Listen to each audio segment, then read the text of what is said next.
नमस्कार। तुला राशि पर बहुत विस्तार से और गहन अध्ययन करने के बाद आप लोगों को दो तीन बहुत विशेष बातें इस विषय में चर्चा करनी है कि 15 दिन के अंदर जो चंद्र ग्रहण और सूर्य ग्रहण हो रहा है, इसका तुला राशि के ऊपर इन 15 दिनों के अंदर क्या इफेक्ट हो सकता है, उस पर विशेष चर्चा करनी है। क्योंकि इस दौरान कुछ ग्रहों के परिवर्तन तथा 4 ग्रहों का संयोग एक ही राशि पर होगा। तुला राशि कहां से कहां तक, किस किस विषय में, किन किन बातों को लेकर के अशांत हो सकती है और उसके बचने के उपाय क्या हैं, ये सब बातें हम करेंगे आपसे। लेकिन आप ध्यान से सुनिए कि 25 तारीख को होने वाला जो ग्रहण है वो तुला राशि के द्वादश भाव में होगा, इसलिए उस दिन तुला राशि वाले अशांत रहेंगे। यात्राएं होंगी, खर्चे होंगे, व्यर्थ के विवाद तथा व्यर्थ का खर्चा तथा व्यर्थ की एनर्जी और आपका टाइम वेस्ट होगा। एक ही सड़क पर 3-3, 4-4 बार आपको चक्कर लगाने पड़ेंगे। ये चीज उस समय ध्यान देने की है, क्योंकि आप ये देखिए उत्तरा फाल्गुनी नक्षत्र होगा 25 तारीख को, 26 को हस्त नक्षत्र। कन्या राशि में जब चंद्रमा होगा तो तुला के लिए अच्छा हो ही नहीं सकता, लेकिन ये ग्रहण तुला राशि के लिए अच्छा फल नहीं दे रहा है आपको। वो होली का संयोग है, उस समय क्या ध्यान देना है, दूध का दान करना चाहिए। गणेश जी की उपासना ये आपके लिए शुभ फल प्रदान करने वाली होगी। और होली पर क्या विशेष कष्ट निवारण हो सकता है आपका, इसका वीडियो हम 2-3 दिन पहले बता चुके हैं। होली के अचूक उपाय ऐसे हमने विस्तार से वीडियो में सब कुछ दे दिया है। अब बात करेंगे हम तुला राशि पर 3 और 4 अप्रैल को। चंद्रमा आपके लिए अच्छा फल प्रदान नहीं करेगा, उस दिन आप टेंशन में रहेंगे। और 25-26 मैंने आपको बता दिया, ये 4 तारीखें इन 15 दिनों में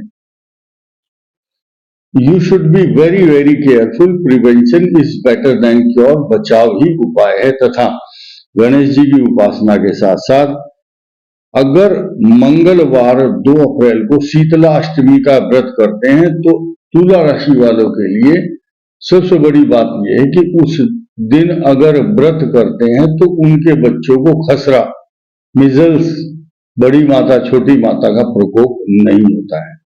साथ ही साथ आपकी कुंडली में आपकी ही राशि का स्वामी उच्च राशि में 31 मार्च को आने वाला है, अगले ही सप्ताह।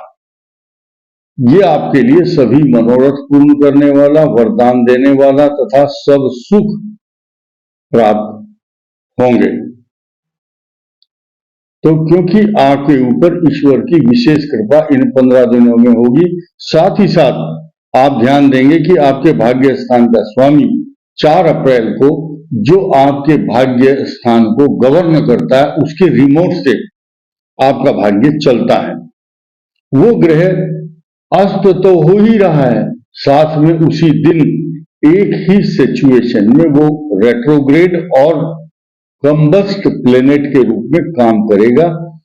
ये इफेक्ट आपके भाग्य स्थान को भी इफेक्ट करेगा, क्योंकि 12 राशियां हैं और 9 ग्रह। ब्रह्मांड में जब कोई नई खगोलीय घटना होती है तो 12 की 12 राशियां प्रभावित होती हैं। सबको प्लस माइनस कुछ ना कुछ इफेक्ट होता है। जैसे कि ये मेष राशि पर होने वाला अस्त और रेट्रोग्रेड मोशन में बुध है, जो ये गुरु के साथ होगा। और गुरु जो होता है तीसरे और छठे रोग, ऋण, शत्रु, रिपु स्थान का स्वामी बृहस्पति होता है, उसके साथ बुध बैठा है। और बुध को ये श्रेय भी है, ये क्रेडिट है कि जहां वो भाग्य स्थान का स्वामी है, वहीं तुला राशि के 12th हाउस खर्च, नुकसान, हानि, व्यर्थ की परेशानियां और एनर्जी वेस्ट करने का लॉर्ड भी है। तो अब सब बातों को भूल करके 25 और 26 को अपना बिहेवियर पैटर्न, लाइफ स्टाइल, काम करने का तरीका अप टू द मार्क होना चाहिए। जल्दबाजी ना करें, विवाद से बचें। होली खेलने की जो परंपराएं हैं ये बदलती जा रही हैं समय के साथ साथ। अपने घर में बैठ करके जो पूजा पाठ करता है, भगवान के मंदिर में जाकर के मंत्रों का जाप उच्चारण, या घर में ही अपने इष्ट देवता, कुल देवता, पितृ देवताओं की पूजा करता है, तो वो कष्ट से बचा रहता है। आज के परिवेश में होली के प्रारूप, होली के स्वरूप, होली खेलने के तरीके और होली आयोजन करने के जो तरीके हैं उनमें काफी बदलाव आया है पिछले 50 वर्षों में। जो होली की परंपराएं प्राचीन सनातन पद्धति के अनुसार मनाई जाती थी, आज उनको लोगों ने अपनी सुविधा के अनुसार बदल दिया है। तो होली के कुछ अचूक उपाय हमने एक वीडियो में दिए हुए हैं, तो आप उसको रेफर करें, उसको फॉलो करें। उस होली के अचूक उपाय नाम का एक वीडियो हमने डाला था 2-3 दिन पहले, आप उसको सर्च कीजिए, सुनिए। आपके ऊपर होने वाले जो कष्ट हैं वो निवारण होंगे। उसमें एक उपाय बताया हुआ है, आप देख लेना। पढ़े लिखे लोग, समझदार, बुद्धिमान, जिनको बेसिक ज्ञान है और सनातन धर्म की पद्धति को फॉलो करते हैं, वो इसको अवश्य ही देखेंगे और इसका लाभ उठाएंगे। अब हम बात करेंगे 4 ग्रहों के संयोग की। पंचक आरंभ होंगे 5 तारीख को, और ये पंचक जो आरंभ होंगे तो 5 दिन रहेंगे। इन 5 दिनों में मनुष्य को 5 गुना लाभ होता है। अगर नुकसान का योग चल रहा है तो 5 गुनी हानि भी होती है। ये डिपेंड करता है आपकी कुंडली में कौन सी महादशा, कौन सा ग्रह, कौन सा गोचर में नेगेटिव या पॉजिटिव इफेक्ट करने वाला ग्रह चल रहा है। अब हम बात करेंगे 8 तारीख को, अमावस्या के दिन आपके पंचम भाव में तो बहुत ही अच्छी स्थिति होगी शनि और मंगल की, लेकिन छठे भाव में 4 ग्रहों का योग। आपकी राशि का स्वामी खुद उच्च राशि में राहु के साथ चंद्रमा और सूर्य का संयोग भी रहेगा, और केंद्र में आपके बृहस्पति, और बहुत अच्छे संयोग आपके लिए आ रहे हैं। आपको बहुत सारी प्रसन्नता, खुशियां, भूमि, भवन, वाहन, सवारी, प्रॉपर्टी, जायदाद, तरक्की, स्वर्ण रत्न आभूषण, बड़े बड़े वाहन और मान सम्मान निरंतर प्राप्त होता रहेगा।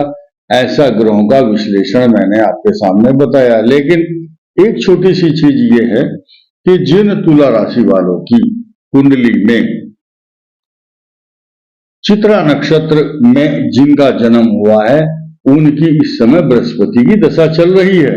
जो युवा वर्ग हैं, किनकी 21 साल से बाद वाले जो लोग हैं, 37 तक इनकी बृहस्पति की दशा है। 37 के बाद इनकी कम से कम 56 वर्ष तक राहु शनि की महादशा रहेगी। 37 से 56 तक 37 साल की उम्र से 56 तक शनि की महादशा आपके लिए वरदान बनी हुई है। ये आप खुद टेस्ट कर सकते हो और समझ सकते हो कि हम सच बोल रहे हैं या गलत। अब ये तो कुछ लोगों का नियम है कि खूब मिलने के बाद भी संतोष नहीं करते। बोले नहीं जी, हम तो बहुत दुखी हैं, सब कुछ उसके घर में होगा।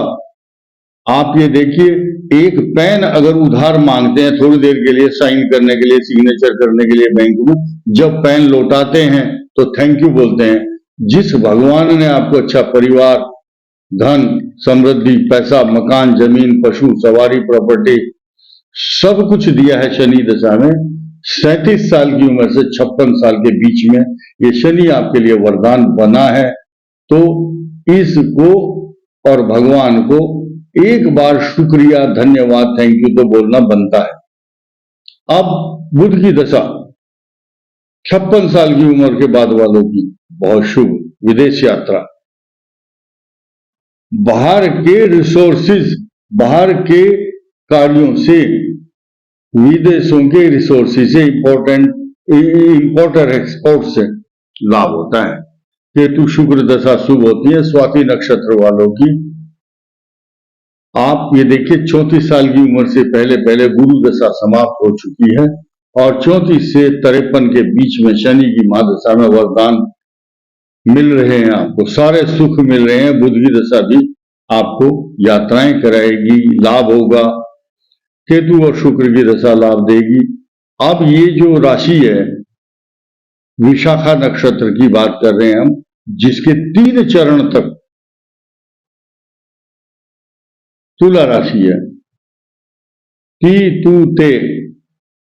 अब ये अक्षर जो है, ये राशि 35 साल की उम्र से पहले शनि इनको वरदान दे देता है, सुख देता है, लाभ देता है। बृहस्पति की महादशा में जन्म होता है आपका और उसके बाद 35 साल की उम्र से पहले ही आपको शनि सुख दे करके चला जाता है। फिर 17 साल तक लगातार 35 और 16 51 साल की उम्र तक 51 तक सुख उत्पन्न करने वाला बुध आपके भाग्य स्थान का स्वामी होकर के आपको धन, समृद्धि, अच्छी वाणी, अच्छी पोस्ट, प्रमोशन, तरक्की, जायदाद, नौकरी और व्यवस्था बनाने के लिए आपको जाना जाता है। केतु और शुक्र की महादशा में कई प्रकार की उलझने, कष्ट, परेशानी, तनाव, रोग भी होते हैं।